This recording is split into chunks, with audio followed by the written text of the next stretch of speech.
Hello bachcho, let's read a given question. The question says, consider the shown arrangement. Assume all surfaces to be smooth. If n represents magnitude of normal reaction between block and wedge, then acceleration of m along horizontal equals option A n sin theta upon m along positive x-axis, option B n cos theta upon m along negative x-axis, option C n sin theta upon m along negative x-axis, option D given है n sin theta upon m plus m along negative x-axis.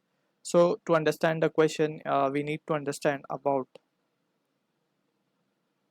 the concept of internal forces, internal and external forces.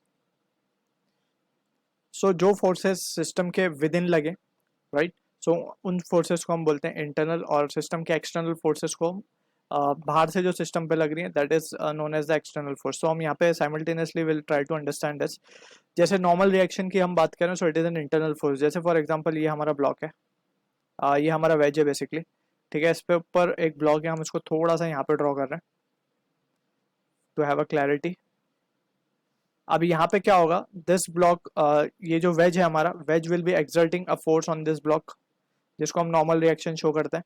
And on the same time this small block will also be exerting a force that is normal reaction on the block. ये है internal forces, right, क्योंकि हम block veg के ऊपर रखा हुआ है.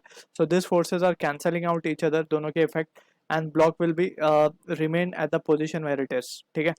सो ये सिचुएशन के हिसाब से वी कैन सी, जब इसके ऊपर दूसरी फोर्सेस हम दिखाते हैं, जैसे एक्सेलरेशन ड्यू टू ग्रेविटी, यानी कि ग्रेविटेशनल फोर्स mg. सो ये सारी एक्सटर्नल फोर्सेस हैं. ठीक है. इसके कंपोनेंट्स हम रिजॉल्व करते हैं इस तरीके से कुछ. तो दिस आर द फोर्स. अब यहाँ पे हमें बेसिकली वेज का एक्सेलरेशन दिखाना, तो वेज पे लगने वाली फोर्स सिर्फ एक है, नॉर्मल रिएक्शन, ये जो हमने दिखाई है यहाँ पे, राइट. एंड ये एंगल हमारा है थीटा. सो यहाँ पे हम देख सकते हैं, इसके अगर हम दो कंपोनेंट्स कर लें, so this will be the component. अगर हम देखें ध्यान से, तो this angle will be 90 minus theta, so this will be theta. So ये कंपोनेंट हो जाएगा इसका n साइन थीटा, एंड ये वाला कंपोनेंट जो हो जाएगा, ये हो जाएगा n कॉस थीटा. सो अब हम देख सकते हैं कि नीचे की तरफ तो कोई मोशन पॉसिबल नहीं है, बिकॉज सरफेस पे रखा हुआ है ये.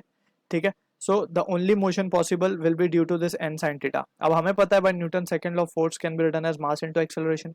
सो फोर्स जो कि रेस्पॉन्सिबल है इस ब्लॉक को मूव, इस वेज को मूव कराने में, will be n sine theta. And हम देख सकते हैं the motion is towards negative x axis, negative x axis के अलोंग है. n sin theta upon mass of the wedge is capital M, so this will be the acceleration of the wedge we are getting along negative x axis, along negative x axis. ठीक है ना. So from the situation we can say option C will be the answer for this question. I hope you understood the solution. All the best.